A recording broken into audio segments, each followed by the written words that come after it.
안녕하세요, 고등학생 여러분. 저희는 이번에 8주차 동안 데이터 분석에 대해서 가르치게 된 세종대학교 스마클이라고 합니다. 이번 시간은 데이터 분석 2주차 시간입니다. 저번 시간에는 8주차 동안 사용하게 될 구글 콜앱에 대해서 알아보고 데이터 분석이 왜 필요한지, 그리고 데이터 분석의 기본적인 라이브러리인 판다스와 넘파이, 시본, 매플로립에 대해서 알아보았습니다. 저번 시간에는 특히 판다스와 넘파이에 대해 자세히 알아보았는데요. 이번 시간에는 데이터 시각화에 많이 사용되는 매플로립과 시본에 대해서 자세히 알아보도록 하겠습니다. 구체적인 목차에 대해 살펴보시면 시각화를 하는 방법이 나와 있습니다.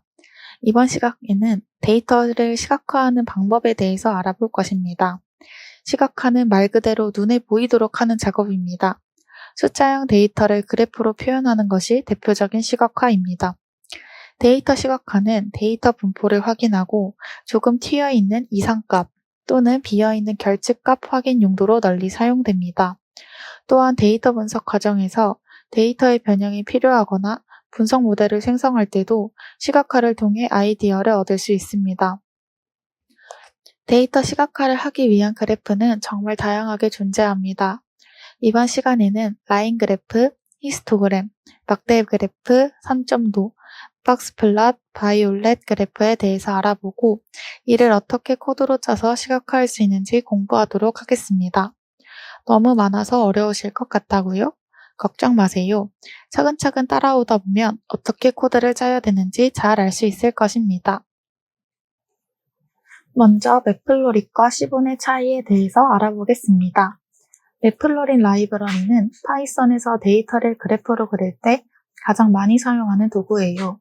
이 도구를 사용하면 아주 간단한 선 그래프부터 시작해서 막대 그래프, 히스토그램, 산점도 등 다양한 그래프를 만들 수 있어요.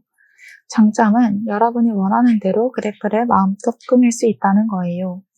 그래프의 색상, 축의 이름, 눈금, 범례 같은 세세한 부분까지 조정할 수 있죠. 그래서 복잡한 데이터 시각화가 필요할 때 매우 유용해요. 하지만 많은 기능이 있는 만큼 처음 시작하는 사람들에게는 복잡하게 느껴질 수 있고 원하는 그래프를 그리기 위해 더 많은 코드를 작성해야 할 때도 있어요. 시본 라이브러리는 매플로립 위에 만들어진 라이브러리로 좀 더 간단하고 직관적으로 데이터를 시각화할 수 있게 도와줘요. 특히 통계적 시각화의 강점을 가지고 있어요. 예를 들어 선점도나 분포도와 같은 것을 그릴 때 시본을 사용하면 적은 코드로도 예쁘고 이해하기 쉬운 그래프를 그릴 수 있어요. 시본은 매플로립보다 기본적인 설정이 잘 되어 있어서 초보자도 쉽게 예쁜 그래프를 만들 수 있어요. 예를 들자면 그래프의 기본 스타일이 이미 세련되어 있기 때문에 세부적인 꾸밈이 없어도 보기 좋은 결과를 얻을 수 있지요. 하지만 시본은 그래프를 아주 세밀하게 조정하기에는 한계가 있어요. 만약 그래프의 색상이나 라벨을 더 디테일하게 조정하고 싶다면 매플로립으로 다시 돌아가야 할 수도 있어요. 두 라이브러리의 차이점에 대해서 한번 알아봅시다. 그럼 정리하면 매플로립은 그래프를 매우 세밀하게 조정할 수 있는 도구로 다양한 유형의 그래프를 만들 수 있지만 사용법이 복잡할 수 있어요. 반면 시본은 복잡한 시각화를 간단한 코드로 빠르게 만들 수 있어 초보자에게 훨씬 친근하지만 아주 세부적인 조정을 하기는 어렵다는 차이가 있습니다. 다음으로는 기본적인 그래프를 그려보도록 하겠습니다. 근데 그래프를 그리려면 데이터가 있어야겠죠? 당연하게도 그래프를 작성하기 위해서는 데이터를 입력해야 합니다. 데이터를 입력하는 방법에는 대표적으로 4가지가 있습니다. 첫 번째는 함수의 데이터를 직접 입력하여 그래프를 출력하는 방법입니다. 두 번째는 numpy 배열 데이터를 입력하여 그래프를 출력하는 방법입니다. 세 번째는 XY 값을 동시에 입력하여 그래프를 출력하는 방법입니다. 네 번째는 데이터 프레임의 컬럼을 이용하여 그래프를 출력하는 방법입니다. 근데 이렇게 보면 이해가 잘 안 될 수 있으니 콜앱에서 하나하나 실습을 하며 알려드리겠습니다. 그럼 바로 실습하러 가보실까요?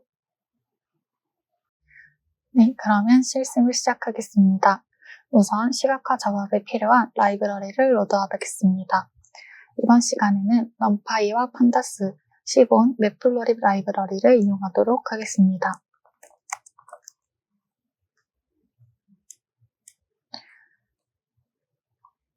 이렇게 실행 버튼을 눌러주신 후 첫 번째로 함수의 데이터를 직접 입력하여 그래프를 출력하는 방법을 알아보겠습니다. 맵플로립에 있는 플랫 함수를 사용합니다. 플랫 함수는 라인 그래프를 그려주는 함수입니다. 여기에 배열로 원하는 숫자를 데이터를 직접 입력해주고 show 함수를 이용해서 그래프를 확인합니다.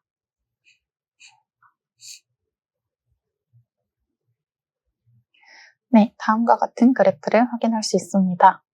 여기 저희가 2, 5, 3, 6, 7이라고 적은 값이 보시면 y값이 됐죠. 어떻게 된 거냐면 이 배열을 0번째부터 시작하잖아요. 그래서 여기가 0번째, 첫 번째, 두 번째. 그러니까 0번째에는 0번째 자리에 위치한 숫자인 2가 있는 거고 첫 번째에는 첫 번째 자리에 위치한 숫자 5라는 값이 y축으로 있다는 것을 확인할 수 있습니다.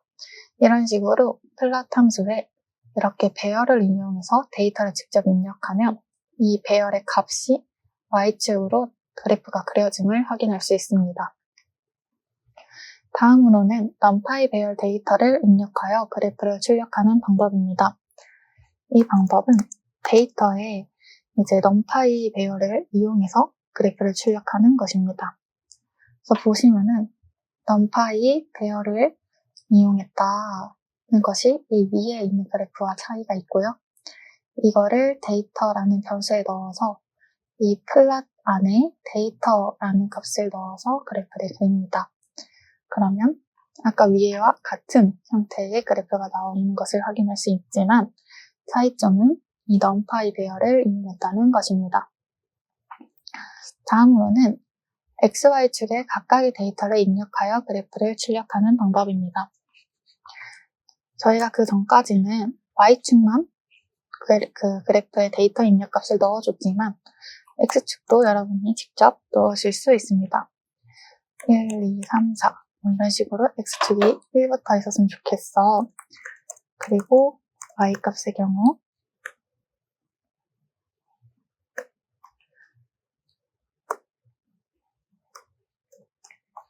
이렇게 랜덤으로 넣어줍니다. 그 다음에 이제 플랫 함수에 적어줄 때는 콤마를 이용해서 적어줍니다. 앞에 이제 X 데이터를 넣어주고 뒤에는 Y 데이터를 넣어줍니다.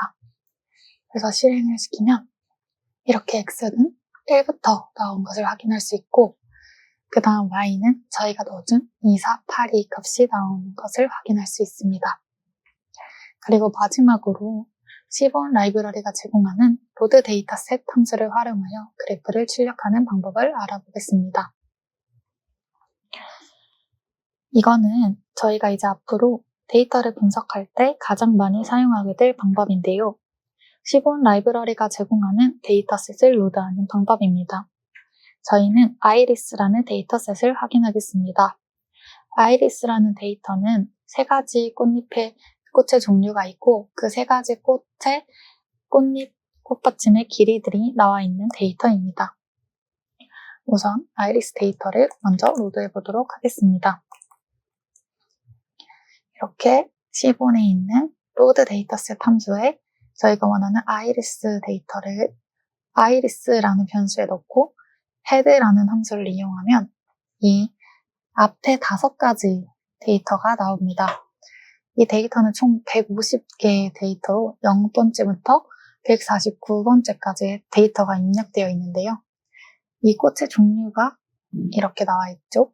그리고 여기는 꽃받침, 그리고 꽃잎에 대한 정보들이 나와 있습니다. 저희가 좀 더 이거를 길게 보고 싶다면 판다스를 이용해서 데이터셋을 한번 확인해 보겠습니다.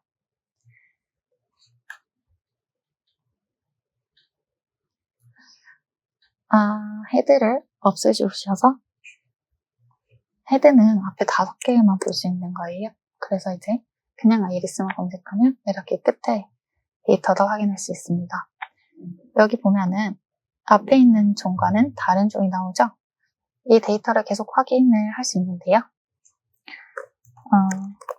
헤드하고 여러분이 원하는 숫자, 100번째 한 80번째 데이터를 한번 확인해 볼까요? 이렇게 하면은 네, 여기는 또 다른 것을 확인할 수 있습니다.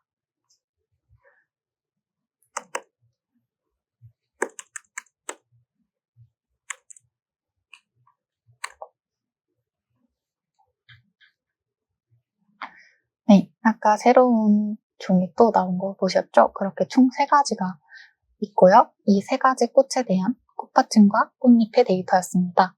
그래서 저희가 이 데이터를 이용해서 이제 여기서 원하는 이 특징을 하나를 뽑아서 그거를 저희가 이제 데이터의 입력으로 쓸 수 있다는 것입니다. 그래서 이것을 활용해서 그래프를 한번 그려보겠습니다.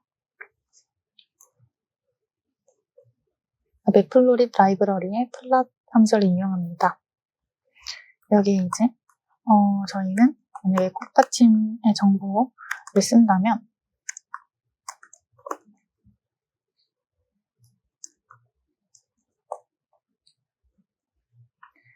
네, 이렇게 y축의 값을 아이리스의 꽃받침 길이로 쓰겠다. 이렇게 하고 show 함수를 이용해서 그래프를 확인해 보겠습니다. 네, 0부터 150까지, 그러니까 0부터 149, 아니면 총 150개의 데이터니까 0부터 149번째 데이터가 그래프로 이렇게 나왔음을 확인할 수 있습니다. 그래서 0번째일 때 이 꽃받침의 길이는 5.1이 됐네요. 그래서 맨 처음은 5.1로 시작하고요.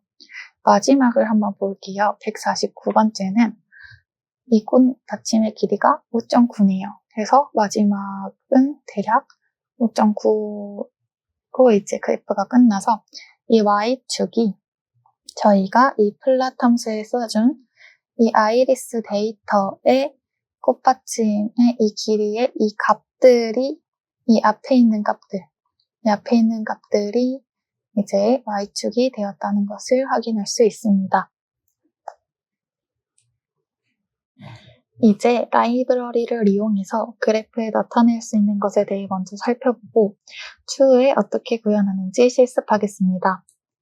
어떤 그래프를 나타낸 것인지 제목을 작성할 수 있습니다.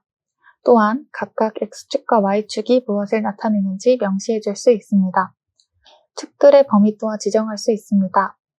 그리고 데이터 병례는 그래프나 차트에서 각 데이터 항목을 설명하거나 구분하는 데 사용되는 중요한 요소입니다. 범례는 그래프에 나타난 색상, 성 모양, 기호 등이 어떤 데이터를 나타내는지 설명해 줍니다. 또 선 종류를 지정해 줄 수 있으며 색 또한 지정할 수 있습니다. 색을 따로 지정하지 않는다면 기본 색상이 사용되며 만약 색상을 지정해주고 싶다면 헥스코드를 이용하면 됩니다. 그래프의 격자를 출력하여 그래프가 어디를 지날지 파악해 줄 수도 있으며 또한 여러 개의 그래프를 동시에 출력할 수 있는 함수도 존재합니다.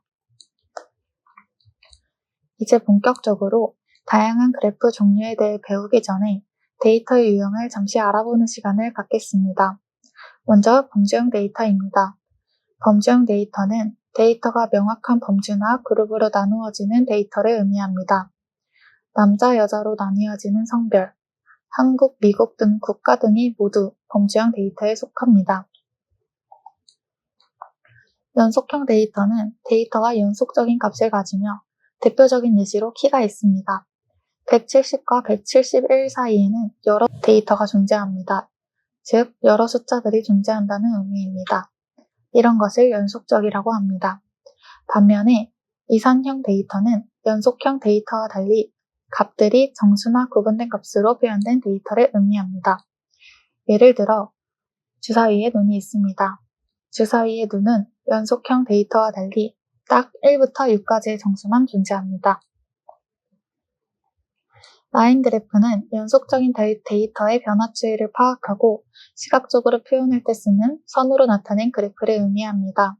일병 기온 변화, 주식 가격의 일간 변동 등을 나타낼 때 사용될 수 있습니다. 오른쪽 자료는 일반 기온 변화를 최저 기온, 평균 기온, 최고 기온에 따라 나타낸 그래프입니다. 라인 그래프는 라인 플롯이란 함수를 이용해서 표현합니다.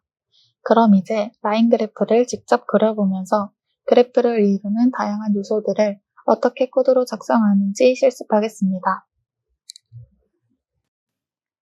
이제 본격적으로 맵플러리 라이브러리를 통해 라인 그래프로 표현하며 데이터 시각화 시 필수적으로 알고 있어야 되는 부분을 실습하며 학습해 보도록 하겠습니다.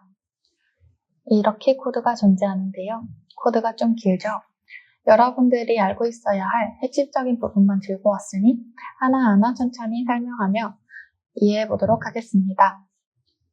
우선 그래프를 만들 때 필요한 데이터를 입력해 줍니다. 이렇게 X, Y, Z로 나눠서 입력을 만들었고 그 다음 라인 그래프를 이용합니다. 라인 그래프는 플롯 함수를 이용해서 그렸던 거 다들 기억하시죠? 이 라인 그래프의 이쪽에는 이제 데이터를 입력하고 그 다음 라인 스타일, 선 스타일을 정해주고 그 다음 색깔 그리고 그 라인의 이름을 정해줍니다. 그래서 첫 번째 이 플롯 함수를 살펴보면 이 X축에는 데이터 X 데이터가 들어오고 Y축에는 데이터 Z 데이터가 들어옵니다. 그 말은 즉 X축에는 1, 2, 3, 4가 존재하고 Y축에는 1, 4, 7, 10이 존재한다는 의미입니다. 선의 스타일은 정말 다양합니다. 전선, 실선 이런 식이 있는데 이렇게 다양한 선 스타일 중에 여러분들이 원하시는 선을 선택해주면 됩니다. 만약에 이 세 번째 플롯 함수를 보시면 아무것도 라인 스타일을 지정해주지 않았죠. 이런 경우에는 자동으로 솔리드 스타일로 됩니다. 그 후 컬러는 이렇게 그린이라 입력하거나 아니면 아까 말한 헥스코드를 입력합니다. 그 다음 그 데이터가 갖고 있는 함수가 이제 그려지는 그 함수 라인의 이름을 설정해 줍니다. 다음으로 X라벨, Y라벨 함수는 그래프의 하단과 왼쪽의 레이블, 즉 텍스트를 표시할 수 있습니다.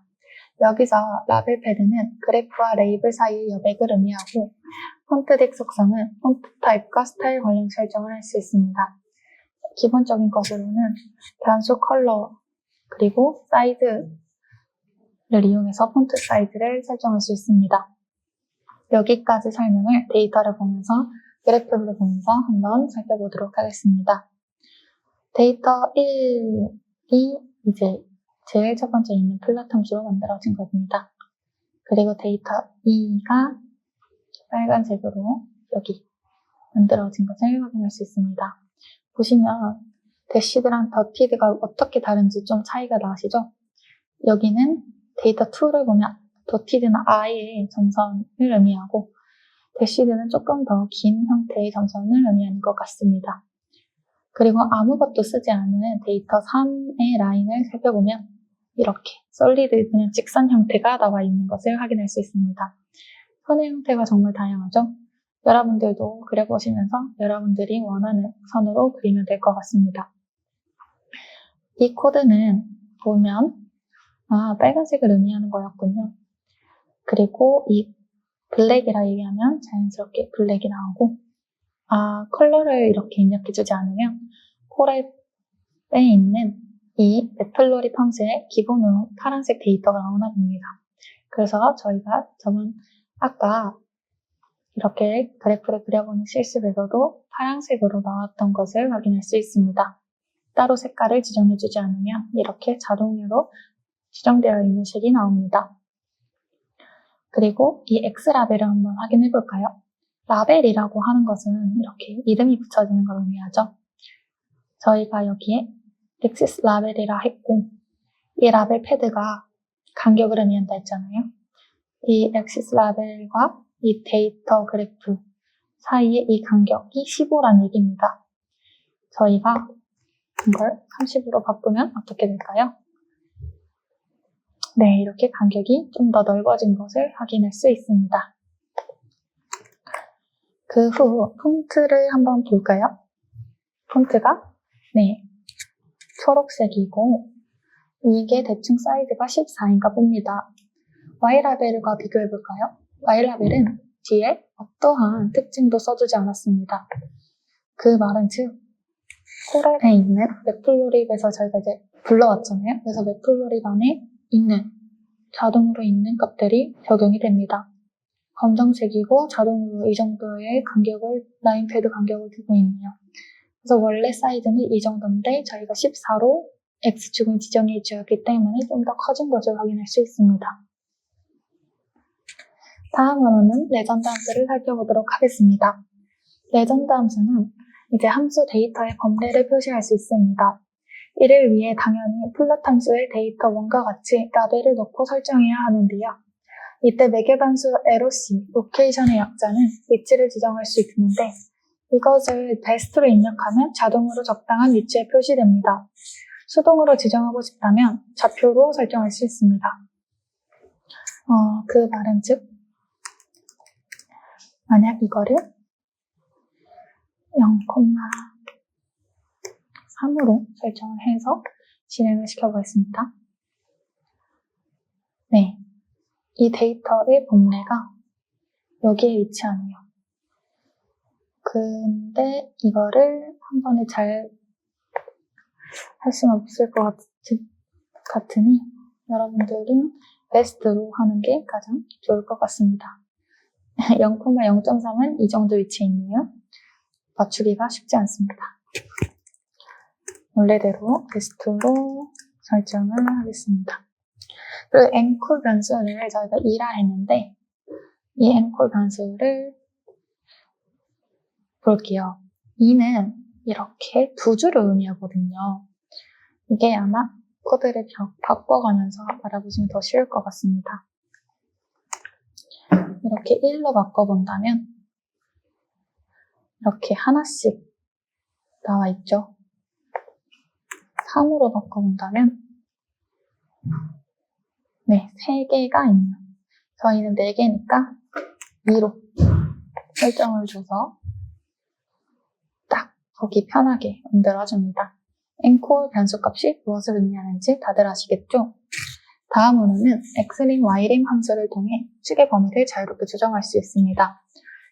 이 좌표는 왼쪽이 축의 최소값 0에서부터 옆에는 축의 최대값을 의미합니다. 그래서 12까지 보시면은 데이터가 0에서 12까지 0에서 12까지 그려져 있는 것을 확인할 수 있습니다.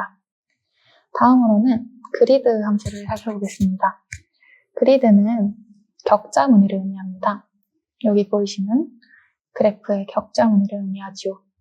true로 설정하면 그리드가 이제 표시되게 하는 거고 그 외에 이제 색, 컬러, 투명도, 라인 스타일도 지정 가능합니다. 여기서는 이제 컬러를 그레이로 하고 라인 스타일을 아무것도 쓰지 않았기 때문에 솔리드로 네, 진행이 되었네요. 다음으로는 이제 타이틀을 보도록 하겠습니다. 그래프에는 이렇게 그래프의 제목이 필요합니다. 그래서 이 그래프의 제목을 여기에 입력을 해주십니다. 근데 한글로 하면은 깨지기 때문에 영어로 써 쓰시고 한번 보시면 이 안에 있는 값이 이렇게 나타납니다. 그래서 임의로 여러분이 원하는 데이터 이름을 붙여주시고 그리고 이 LOC가 로케이션이라는 약자라고 했죠?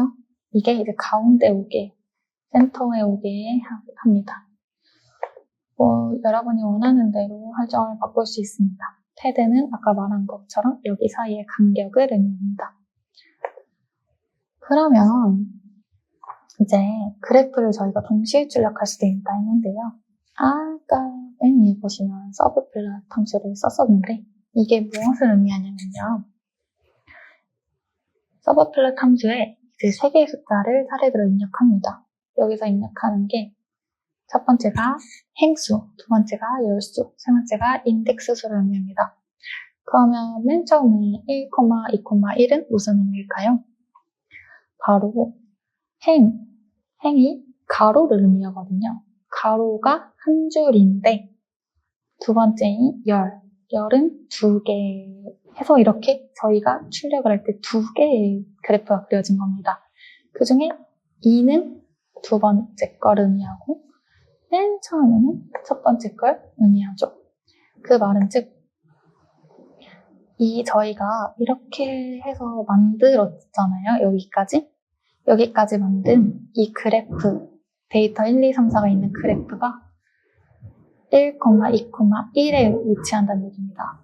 1행에 두 개의 열이 있는데 그 중에 첫 번째에 위치한다. 아시겠죠? 그 다음 이 서브 플롯의 1, 2, 1을 한번 보도록 하겠습니다. 그 말은 즉 1행에 이 가로 1행에 두 개의 열이 있는데 두 번째에 존재한다 하고 이 밑에 두 번째 존재하는 그래프에 대한 설명을 쫙 쓴 겁니다. 그래서 플롯 함수를 이용해서 라인 그래프를 그릴 건데 X축은 데이터 Y가 들어가고 Y축도 데이터 Y가 들어갈게. 1357 들어갈게. 1357 여기도 1357 라인 그래프니까 라인으로 연결했겠죠. 컬러는 K로 할게. 이건 이제 여러분도 자주 하다 보면 쓸 수 있는데요. 블랙을 의미합니다. 블랙이 이제 K라고 하면은 블랙을 의미하는 거고, 뭐 G라고 하면은 그린을 의미합니다. 이런 식으로 컬러를 써줄 수 있고, 이 데이터의 라벨의 이름은 데이터 5, 그리고 이 범례, 이거의 위치를 여기는 좌표로 설정해줬네요. 아까는 저희가 베스트로 설정했죠? 여기는 좌표로 설정을 이렇게 해줄 수도 있고, 이 선을 그려줘. 위에서 저희가 이미 한번 이렇게 만들어놔서 트루만 해도 이 자동으로 선이 만들어지네요. 근데 원래 선이 그레이였을까요? 한번 확인해 보도록 하겠습니다. 만약에 이 격자선을 여기서 K로 바꾸면 여기서 그리드, 이 두 번째 그래프도 블랙이 될까요? 아니네요. 보시면 이 말은 원래 이제 그리드에 자동으로 저장되어 있는 색이 회색인 거고 이렇게 바꿔줄 수 있다는 얘기입니다. 저희가 K, 즉 블랙으로 바꿨기 때문에 앞에 그래프의 이 격자 무늬는 색깔이 바뀜을 확인할 수 있습니다. 그리고 마지막으로 show 함수를 이용해서 이 두 가지의 이제 그래프를 출력을 해보았습니다. 이렇게 지금까지 기본적인 그래프를 표현하는 방법에 대해서 알아보았는데요. 정말 다양한 방식으로 그래프를 표현할 수 있다는 것이 신기하고 재밌지 않나요? 네, 지금까지는 매플로림 라이브러리를 이용해서 그래프를 그렸는데요. 이제부터는 시본 라이브러리를 사용해서 그래프를 그려보도록 하겠습니다. 그래프를 그릴 때 이번엔 저희가 플라이 데이터를 이용해서 그려보도록 할 겁니다. 그렇기 위해서는 이 시본의 로드 데이터셋을 함수를 불러와서 플라이 데이터를 가져옵니다. 플라이 데이터를 보시면 연도, 달, 그리고 탑승객 순서대로 데이터가 있다는 것을 확인할 수 있습니다. 기본적으로 라인 그래프는 시본에서 라인 플랫 함수를 이용합니다. 매플로릭에서 이제 플랫만 쓰는데 이 시본에서는 라인 플랫 함수를 사용한다는 게 차이가 있습니다. 그래서 X축에는 저희가 원하는 여기 변수를 넣어주고요. Y축에는 원하는 변수 패신저를 넣어줘서 그래프를 그려보도록 하겠습니다. 보시면 X축에는 연도가 오고 Y축에는 탑승객이 온다는 것을 확인하실 수 있습니다. 다음으로는 시본 라이브러리에 있는 렐플랫 함수를 이용해 보도록 하겠습니다. 렐플랫 함수를 활용하면 라인 그래프를 동시에 2개 이상 그릴 수 있습니다. 그래서 아까 썼던 코드를 적당히 활용을 해보도록 하겠습니다. X와 Y의 변수는 그대로 두고 이 종류는 선의 종류를 의미하는데요.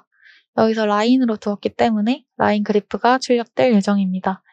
그리고 이 컬럼의 약자 COL은 원하는 변수를 써주시면 되고요. 그 뒤에 컬럼 오더는 어떤 월을 가로로 둘 것인지 순서를 지정해 줍니다. 그래프를 보시면 좀 더 이해하기 쉬울 겁니다. 저희가 달을 컬럼으로 두었기 때문에 달을 기준으로 이 배열에 쓴 순서대로 그래프가 2개 출력됨을 확인할 수 있습니다. 이제 라인 그래프뿐만 아니라 다른 그래프들도 알아보는 시간을 가져보겠습니다. 먼저 히스토그램에 대해 알아볼 것인데요. 히스토그램은 도스 분포를 그래프로 나타낸 것이기에 특정 변수의 분포를 시각화할 때 사용합니다. 산포더라 불리는 데이터의 분포를 분석하며 유난히 튀는 값을 찾는 이상치 탐지, 연속형 데이터의 패턴 분석 등에 사용됩니다. 히스토그램은 계급과 도수 두 축으로 이루어지며 두 요소의 x, y 축은 서로 바뀔 수 있습니다. 시험 점수 구간별로 나누어 빈도를 분석하거나 웹사이트 방문자의 연령 분포 분석 등에 이용될 수 있습니다. 오른쪽 자료는 수능 점수의 표준 분포를 작성한 그래프로 직접 데이터를 다운받아서 매플로립으로 그려준 것입니다. 이렇게 히스토그램을 통해 대체로 40에서 60점대의 사람이 몰려있다는 것을 바로 알 수 있습니다. 히스토그램은 히스트라는 함수를 이용해서 구현할 수 있으며 다양한 매개 변수, 누적 히스토그램을 작성하는 옵션도 존재합니다. 또한 여러 개의 히스토그램을 작성하는 디스플랏 함수도 있으며 4가지의 히스토그램의 타입 중 한 가지를 선택해서 작성해 줄 수도 있습니다. 이제 히스토그램 실습을 하도록 하겠습니다. 그래프를 그리는 데는 매플로립 라이브러리와 시본 라이브러리를 사용하는 2가지 방법이 있죠. 우선 이 중에서 매플로립을 이용해서 히스토그램을 그려보도록 하겠습니다. 그래프를 그리는데 데이터가 필요하기 때문에 시본에 있는 로드 데이터셋 함수를 이용해서 아이리스 데이터를 불러와 볼 겁니다. 그리고 이 아이리스 데이터에 대한 정보를 알기 위해 인포 함수를 이용합니다. 인포 함수를 통해 이 아이리스 데이터에 이런 정보를 요약된 걸 확인할 수 있습니다. 150개 정도가 있네요. 이제 이걸 프린트 함수를 이용하면 좀 더 자세히 나와 있는 표를 확인하실 수 있습니다. 종에 따라서 이 꽃받침과 꽃잎의 길이들이 인덱스별로 나와 있다는 것을 확인할 수 있습니다. 더 자세한 정보를 얻고 싶다면 describe 함수를 이용합니다. 이 함수를 통해 개수, 평균, 표준 편차, 최소값, 그리고 이때 위치하는 데이터 4분위수라고 하는데요. 이런 정보도 나오고 최대값도 나옵니다. 그래서 이 정보를 여러분이 갖고 있어서 이걸 가지고 데이터 입력의 변수를 뭐로 쓸지 여러분들이 선택하시면 됩니다. 여기까지는 이제 데이터의 정보를 확인하는 작업을 진행하였고요. 다음으로는 히스토그램을 그려보겠습니다. 이번 시간에 배운 핵심 내용이죠. 이 히스트 함수를 이용하면 됩니다. 히스트 함수 안에 가로에는 여러분이 원하는 데이터 변수를 넣어줍니다. 저는 이번 시간에 아이리스의 데이터에 세팔 랭스를 변수로 넣어서 그래프를 그리겠습니다. 아이리스의 세팔 데이터를 보시면은 이 랭스 데이터를 보시면 최소값이 4.3, 최대값이 7.9죠. 그래서 이 히스토그램에서도 x축이 최소값이 4.3이 시작해서 최대값이 7.9까지 와서 0에서 8까지 x축이 생긴 것을 확인하실 수 있습니다. 그래서 이때 이 y축은 그때 4.5cm인 게 몇 개 있는지 5.0cm인 게 10개에서 15개 사이로 있다 이런 거를 알려준답니다. 아까 데이터의 구성 요소 이런 거에서 배웠던 거 기억나시나요? 여러분들이 색깔도 지정해 줄 수 있습니다. 블랙을 원하신다면 이렇게 블랙을 입력하셔서 검정색으로도 나타낼 수 있습니다. 이거 말고 아까 저희가 했던 것처럼 서브 플롯을 이용해서 여러 개의 데이터를 확인할 수 있는데요. 보시면 이렇게 총 5개의 데이터를 이제 인용해서 만든 그래프가 나온 거를 확인할 수 있습니다. 보실까요? practice 1, 2, 3, 4, 5 이게 이제 그래프 변수명인데요. practice의 줄임 약자로 PRA라고 두었습니다.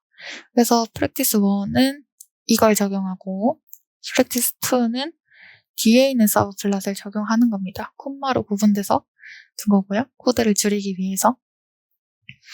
여기 있는 2, 3,1은 2행 3열의 1, 첫 번째. 그래요. 그러면 이걸 볼까요? practice 2는 이건데 그 말은 2행 3열 두 번째 거. 2행 4개열 중에 두 번째 거. 그럼 이게 practice 2 그래프인 걸 확인할 수 있습니다. 여기까지 이해되셨죠? 다음으로는 히스토그램을 한번 그려봅시다. practice 1은 히스토그램으로 그릴게. 데이터는 세팔 랭스를 이용하고 근데 cumulative가 누적된다는 뜻이에요. 이거를 true로 활성화시켰어요. 그렇기 때문에 누적시킬게. 그러니까 이 위에 있는 값이 점점 누적이 돼서 점점 커지는 거죠. 그렇게 name은 세팔 랭스로 이름 지을게. 그리고 색깔은 하늘색으로 설정할게. 근데 또 보면 이 프랙티스에 히스토그램 또 그려요. 그러니까 막대를 2개 그린다는 얘기네요. 그런데 데이터는 아이리스의 페탈 랭스를 이용했네요. 그리고 이름은 페탈 랭스로 줘주고 색깔은 갈색으로. 보실까요? 이게 프랙티스 1 그래프죠. 보시면 세팔 랭스는 저희가 cumulative를 true로 설정했기 때문에 이렇게 누적된 값을 확인할 수 있습니다. 그리고 페탈 랭스는 따로 설정하지 않았기 때문에 이렇게 값만이 나온 히스토그램을 확인할 수 있습니다. 저번 시간 아까 전 했죠. 아까 배운 이 범례를 여러분 기억하시나요? 레전드를 이용한다 했었죠? 레전드 함수를 이용해서 로케이션은 upper left니까 왼쪽 상단에 두어서 이렇게 범례를 두었습니다. 이렇게 practice 1 그래프를 하나하나 설정해줘서 그렸네요. 이제 하나만 더 볼게요. practice 2 데이터를 보겠습니다. practice 2 데이터는 히스토그램을 이용했어요. 데이터는 세팔 랭스를 이용했네요. 근데 여기 하나 더 썼어요. 그 말은 뭘까요? 막대가 2개가 나왔다는 얘기예요. 모르겠으면 여러분이 일단 해보고 그래프를 보고 이게 2개 나타내는 표현이구나 이렇게 아셔도 됩니다. 히스토 타입을 바로 설정했네요. 바가 기본이고 밑에를 슬쩍 보면은 다양한 형태가 있어요. 히스토그램도 4가지의 형태가 있어서 이게 각각에 해당하는 거구나 이런 걸 여러분 확인하시면 되고 굳이 외울 필요는 없고 필요하실 때 찾아서 검색해서 쓰시면 됩니다. 이렇게 히스토그램의 타입이 바뿐만 아니라 다른 것도 있다는 걸 여러분들에게 알려드리고 싶었습니다. 그럼 보실까요? 세팔 랭스가 아까 최소값이 4.3에서 최대값이 7.9네요. 그러면 세팔 랭스가 프랙티스 2에서 4.3에서 7.9까지 온 거를 확인하면 아마 이 파란색이 세팔 랭스가 될 것 같습니다. 이제 이 프랙티스 2의 타이틀을 보겠습니다. 타입 바 이렇게 제목을 여러분이 써주시면 됩니다. 정말 좀 복잡해 보이고 많은데 여기서 여러분이 알고자 하는 거는 하나입니다. 매플로립에서 히스토그램을 그리려면 히스트 함수를 쓰면 된다. 여러분은 이걸 이용해서 이제 실습하시면 될 것 같습니다. 이제 시본의 히스토그램에 대해서 알아보도록 하겠습니다. 일단 기본적으로 시본에서는 히스토그램을 그릴 때 이 히스플랫 함수를 사용합니다. 그리고 이 안에는 x는 세팔 랭스 데이터를 이용해서 한번 히스토그램을 그려보도록 하겠습니다.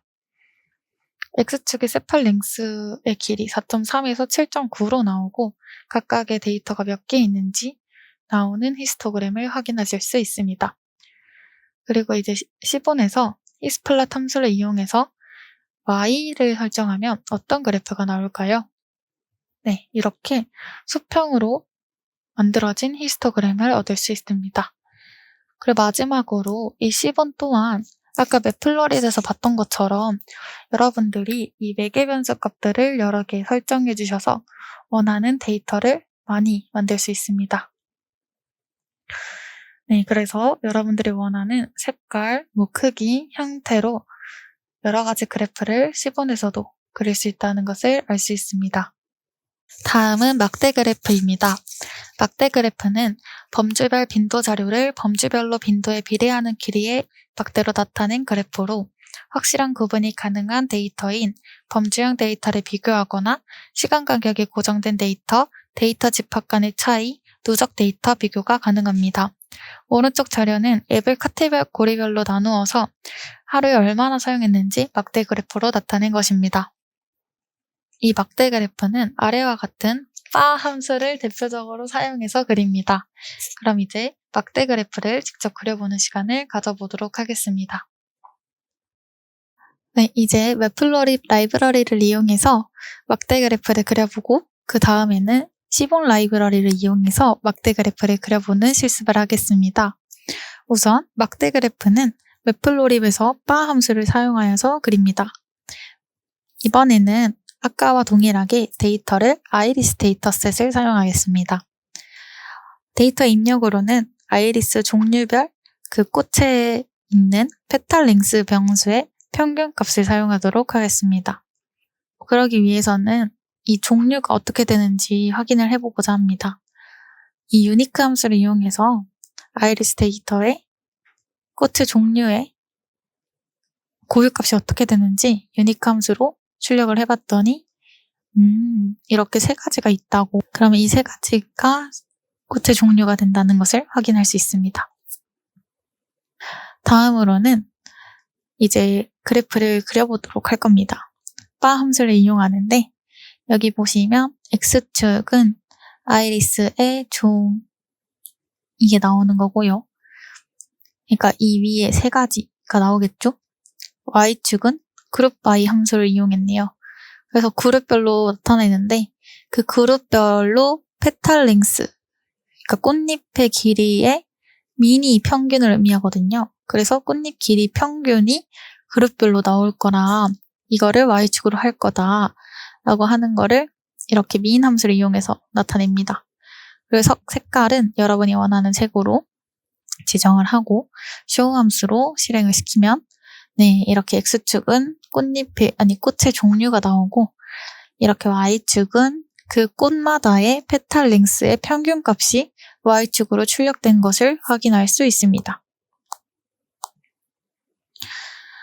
다음으로는 좀 더 이 그래프를 특징을 살려볼 건데요. 어떻게 살릴 거냐면 이 컬러를 각각 다르게 나타낼 수 있습니다. 이렇게 배열을 입력하셔서 여러분이 원하는 색깔로 두시면 각 종마다 이 색깔들이 나올 겁니다. 그리고 이 와이드는 이 막대의 넓이를 의미합니다. 이 막대의 넓이도 여러분이 마음대로 조정하실 수 있습니다.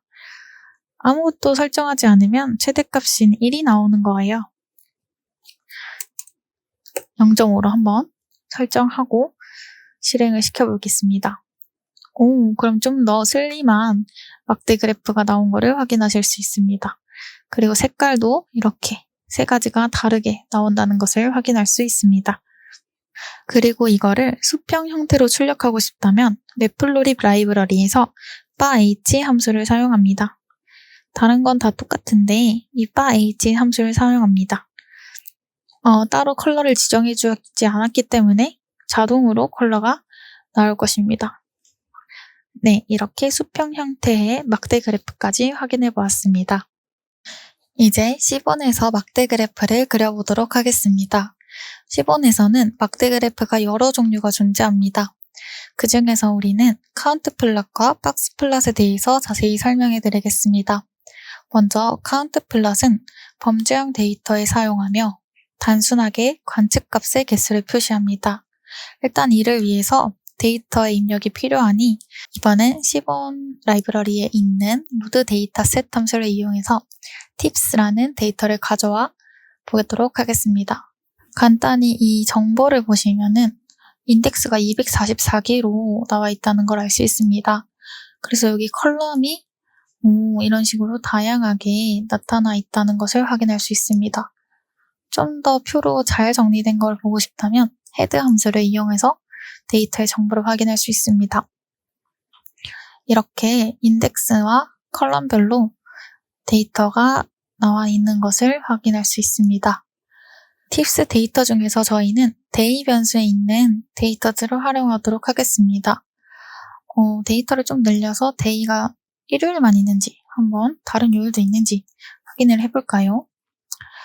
100까지 한번 놀려보겠습니다. 데이가 프라이데이 보니까 다른 날도 있네요. 50쯤 가면은 네, 토요일도 있고 이런 걸 확인할 수 있습니다. 요일이 다 다르네요. 네, 그러면 이 데이를 데이터의 입력값으로 활용하겠습니다. 이제 이 카운트 플롯 함수를 이용해서 막대 그래프를 그려보겠습니다. 익숙하시죠? 이 형태. x에는 아까 말한 데이의 그 변수를 넣어서 x축에는 데이가 오게, 한마디로 월, 화, 수, 목, 금, 토, 일, 이게 이제 x축에 데이터로 오는 거고, 휴라는 것은 이제 막대가 그룹별로 구분되게 하는 겁니다. 그리고 이 타임이라 두었기 때문에 막대가 타임별로 구분된다는 것을 확인할 수 있습니다. 그리고 항상 이렇게 뒤에 끝에는 어떤 데이터를 사용하는지 써줍니다. 네, 보시면은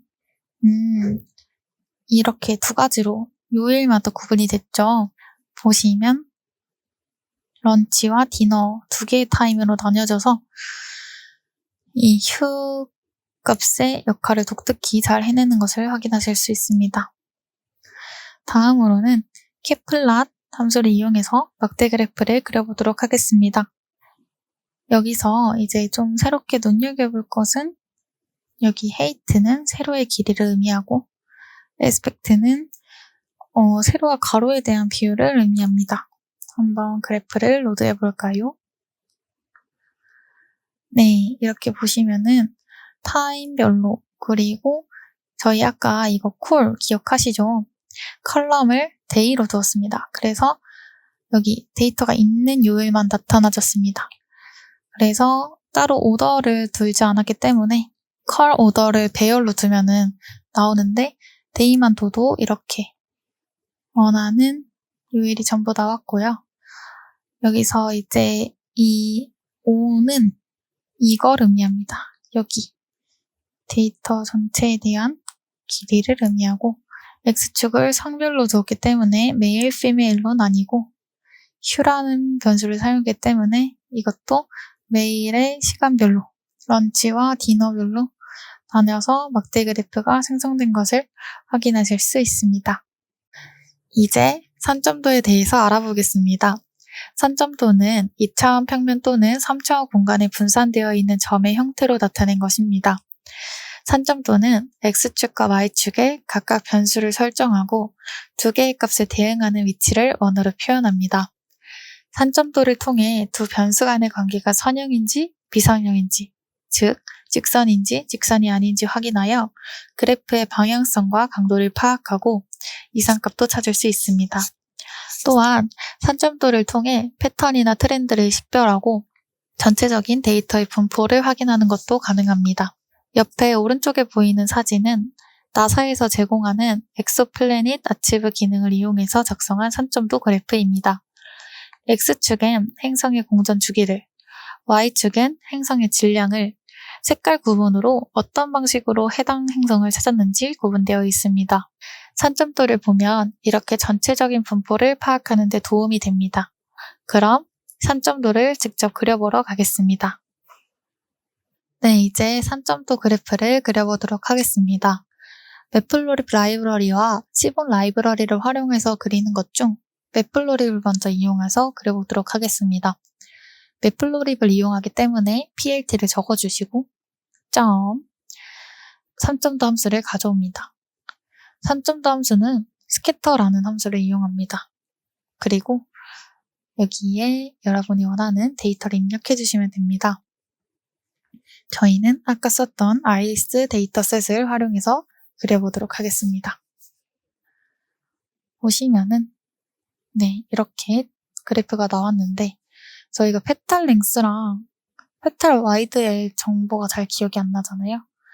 그래서 iris.describe 함수를 이용하면 페탈 랭스의 최소, 최대를 확인해서 이 그래프가 어떻게 선점도로 그려졌는지 이해하실 수 있습니다. 페탈 랭스가 이제 최소값이 1.0이고 최대값이 6.9네요.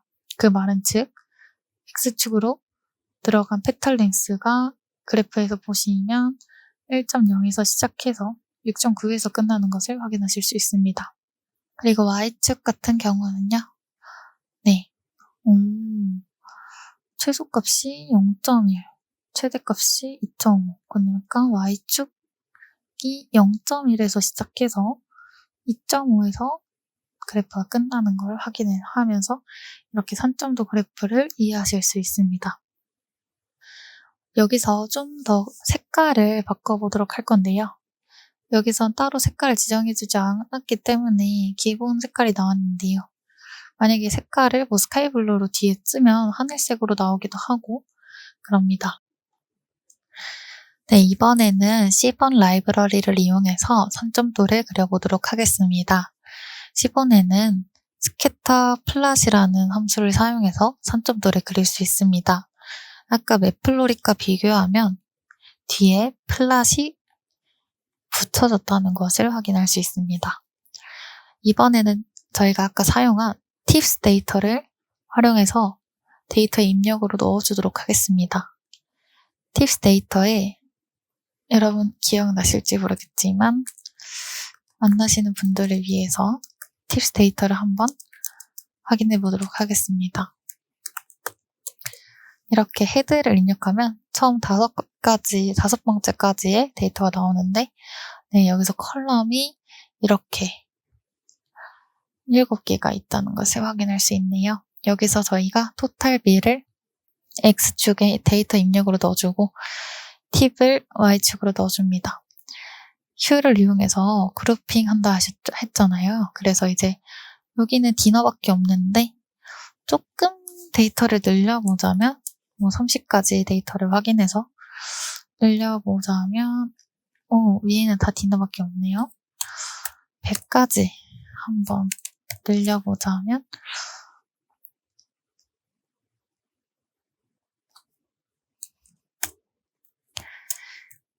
50번째를 한번 볼까요? 디너 데이터가 제일 위에 있나 봐요. 이 데이터의 200번째를 한번 볼게요. 이 데이터 240 몇 번째까지 있어서 네, 런치도 있네요. 런치 이렇게 해서 런치와 디너로 구분을 했습니다. 한번 보실까요? 네, 그러면 X축은 토탈 빌이 나오고 Y축은 팁. 그리고 이거를 이제 런치와 디너에 따라 나뉜 산점도 그래프를 확인하실 수 있습니다. 더해서 여러분들이 이제 이거를 좀 더 많은 매개 변수들을 넣어가지고 여러분들이 원하는 그래프를 뽑을 수 있는데요. 이거 같은 경우는 어려워 보이죠? 하지만 그렇게 어렵지 않습니다. 사이즈에는 적용할 번수를 넣어주고 앞에는 최소, 뒤에는 최대 사이즈를 넣어줍니다. 그 후 이 범례는 최대로 해주셔서 한번 불러보도록 하겠습니다. 이렇게 산점도 데이터가 나온다는 것을 확인할 수 있습니다. 여기서 중요한 점은 산점도 그래프를 해석하는 게 아니라 이 그래프를 여러분들이 콜앱에서 이런 식으로 변수를 여러분들이 마음대로 설정할 수 있다는 겁니다. 그래서 이거를 다 외우는 건 힘드니까 이렇게 변수들이 있구나. 이 정도 알면은 여러분도 충분히 그릴 수 있습니다. 조금 더 가져와 보자면은 이 산점도도 다른 그래프처럼 여러 개를 동시에 출력이 가능합니다. 이 C번 라이브러리의 렐플랫 함수를 이용해서 네, 이렇게 동시에 2가지도 넣을 수 있습니다. 여기 타임을 기준으로 나뉘는 걸 보니 컬럼의 COL이 타임으로 설정된 걸 여러분도 확인하실 수 있고 여기서 이제 종류를 스캐터로 했기 때문에 따로 여기를 스캐터로 부르지 않아도 산점도 종류로 나온 걸 확인할 수 있습니다. 만약 이걸 제가 라인으로 바꾼다면 어떻게 나올까요?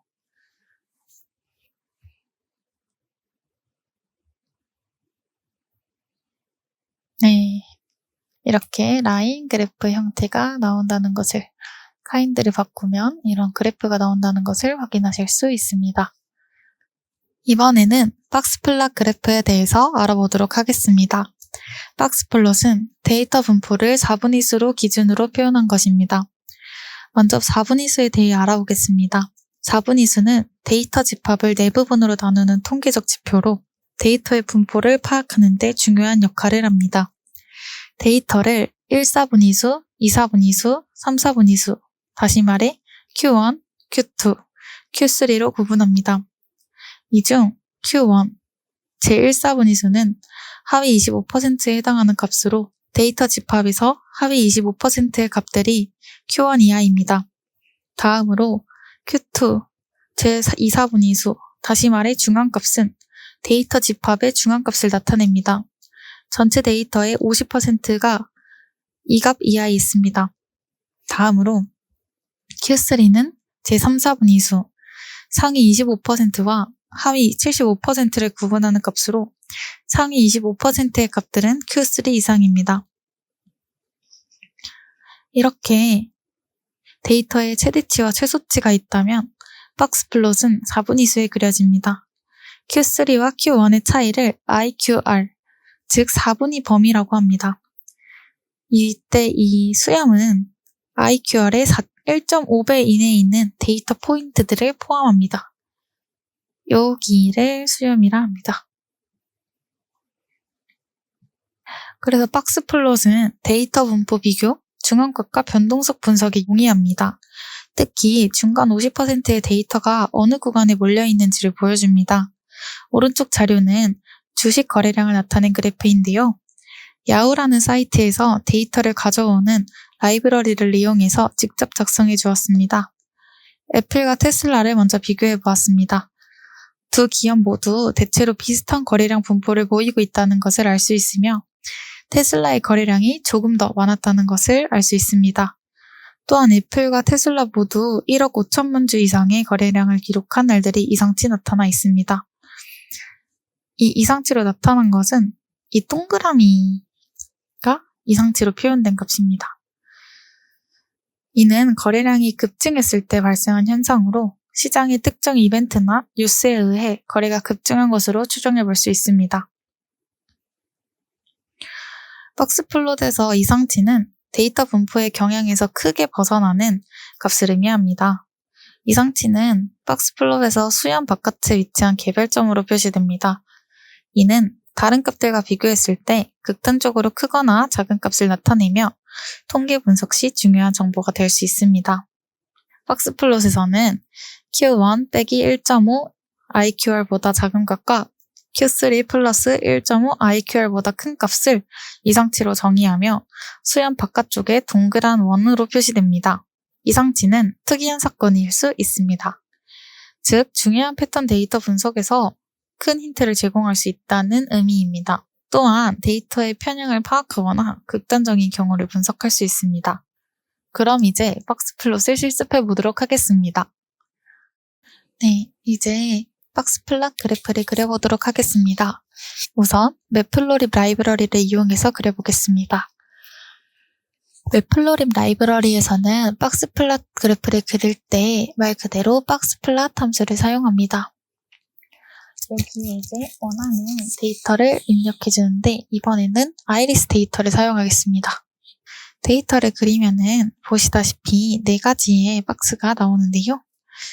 여기서 이제 원으로 된 값은 이상값을 의미합니다. 그리고 X축 같은 경우는 이렇게 아이리스 데이터에 꽃받침의 길이, 너비, 꽃잎의 길이, 너비가 차례대로 있고 이거에 대한 값들이 Y축으로 나와 있는 것을 확인할 수 있습니다. 다음으로는 시본 라이브러리를 이용해서 박스플롯 데이터를 그려보도록 하겠습니다. 10번 같은 경우는 SNS로 저희가 정의했기 때문에 sns.boxplot 함수를 똑같이 사용하면 됩니다. 그래서 여기서 이번에는 tips 데이터를 한번 가져와서 x축에는 변수 day를, y축에는 total b를 넣어서 boxplot 데이터를 이렇게 뽑아보도록 하겠습니다. 네, 이런 식으로 x축이 요일별로, y축은 total b리, tips 데이터에서 데이터 입력으로 나왔고요. 여기 있는 동그라미 값들은 여기 4분위수 안에 중앙값에서 많이 벗어난 이상치 값들을 의미합니다. 이렇게 10번으로도 박스플롯을 불러올 수 있는 것을 확인해 보았습니다. 이제 마지막으로 바이올린 그래프에 대해 다뤄보도록 하겠습니다. 바이올린 그래프는 데이터 분포와 밀도를 시각적으로 표현한 도구입니다. 이 그래프는 데이터를 요약할 뿐 아니라 분포의 형태를 시각적으로 보여줍니다. 데이터 전체를 요약할 수 있기에 그룹 간 비교에도 용이하다는 특징이 있습니다. 예를 들면 약물치료 전후의 효과 비교, 계절별 기온 변화, 강수량 분포 분석, 그리고 웹 트래픽 분석 등에 이용될 수 있습니다. 이제 바이올린 그래프를 실습하러 가겠습니다. 네, 이제 바이올린 그래프를 그려볼 건데요. 우선 매플로립 라이브러리를 이용해서 그린 다음에 10번 라이브러리를 이용해서 그려보도록 하겠습니다. 매플로립 같은 경우에는 PLT를 이용해서 바이올린 플랫, 이렇게 바이올린 플랫 함수를 사용합니다. 그래서 이제 여기서는 아이리스 데이터를 넣어주면요. 첫 번째는 세팔 랭스에 대한 바이올린 그래프가 그려졌고, 두 번째는 세팔 와이드에 대한 게 그려졌고, 세 번째는 페탈 랭스에 대해서 그려졌고, 네 번째는 페탈 와이드에 대해서 그려진 것을 확인할 수 있습니다. 모양이 바이올린을 닮았다 해서 바이올린 그래프입니다. 다음으로 10번 라이브러리에서 바이올린 그래프를 그리는 것을 확인해 보도록 하겠습니다. 여기 보시면은 바이올린 플랫을 그대로 사용하는 걸 확인하실 수 있습니다. 즉, 매플로립과 10번 모두 바이올린 그래프의 함수가 동일하고요. 여기서는 데이터를 팁스를 이용해서 그려볼 건데요. x축은 day, y축은 total bill, 휴를 사용했기 때문에 아마 이 요일별로 남자, 여자 나뉘어서 바이올린 그래프가 나올 것 같습니다. 그리고 팔레트는 색깔을 의미합니다. 여러분이 여기에 원하는 색깔을 해주시면 됩니다. 이렇게 나온 걸 확인할 수 있는데요. 네, 이렇게 여기 구분했기 때문에 메일, 피메일이 나뉘어가지고 한 요일에 두 가지의 바이올린 그래프가 그려지는 것을 확인할 수 있습니다. 만약에 저희가 팔레트 세트를 다른 걸로 수정한다면 이렇게 색깔이 바뀌어서 새로운 느낌의 그래프를 또 얻을 수 있는데 이렇게 변수를 수정해서 여러분이 원하는 그래프를 뽑아내시면 됩니다. 오늘 배운 내용을 복습해 보겠습니다. 먼저 시각화에 많이 사용되는 매플로립과 시본에 대해 학습했습니다. 매플로립은 세밀한 사용이 가능한 대신 초보자에겐 어렵게 느껴질 수 있었고, 시본은 복잡한 시각화가 가능한 대신 매플로립처럼 세밀한 조전에 제한이 있는 라이브러리였습니다. 다음으로 그래프를 구성하는 여러 요소를 함수를 이용해서 나타낼 수 있다는 사실을 배웠습니다. 그래프의 제목, 데이터의 범례, x, y축의 이름과 범위를 조정할 수 있었고 격자 출력도 가능했습니다. 그 후 그려지는 그래프의 선의 종류와 색 지정 또한 가능했으며 한 번에 여러 개의 그래프를 동시에 출력할 수 있었습니다. 기본적인 그래프를 그리는 방법엔 크게 4가지가 있었습니다. 여기 있는 4가지 모두 다 기억하시죠? 그 다음 라인 그래프를 배우기 앞서 범주형 데이터, 연속형 데이터, 이상형 데이터의 차이를 알아보았습니다. 라인 그래프는 선으로 나타낸 그래프로 라인 플롯이라는 함수를 사용해서 그릴 수 있었습니다. 히스토그램 같은 경우는 특정 변수의 분포를 시각화할 때 이용하며 히스트란 함수를 이용해 그릴 수 있었습니다. 막대 그래프는 범주별 빈도 자료를 범주별로 빈도에 비례하는 길이의 막대로 나타낸 그래프로 바라는 함수를 이용해서 그릴 수 있었습니다. 산점도는 데이터 각각을 2차원 평면 혹은 3차원 공간에 분산되어 있는 점의 형태로 나타낸 걸로 스캐터라는 함수를 이용해서 그릴 수 있었습니다. 박스플롯은 데이터 분포를 4분의 수 기준으로 표현한 그래프로 박스플롯 함수를 이용해 그려줄 수 있었습니다. 4분의 수는 데이터 집합을 4부분으로 나눈 통계적 지표로 데이터의 분포를 파악하는 데 중요한 역할을 한다고 했습니다. 데이터를 하위 25%인 1/4분의 수, 중앙값인 2/4분의 수, 하위 75%인 3/4분의 수로 구분합니다. 바이올린 그래프는 전체적인 분포와 밀도를 동시에 보고 싶을 때 그리는 그래프로 바이올린 플롯이란 함수를 이용합니다. 다음 주차는 데이터 분석 기본 활용으로 데이터를 본격적으로 분석하기 위한 함수들을 배우는 시간을 갖도록 하겠습니다. 이번 수업의 출처는 다음과 같습니다. 수고하셨습니다.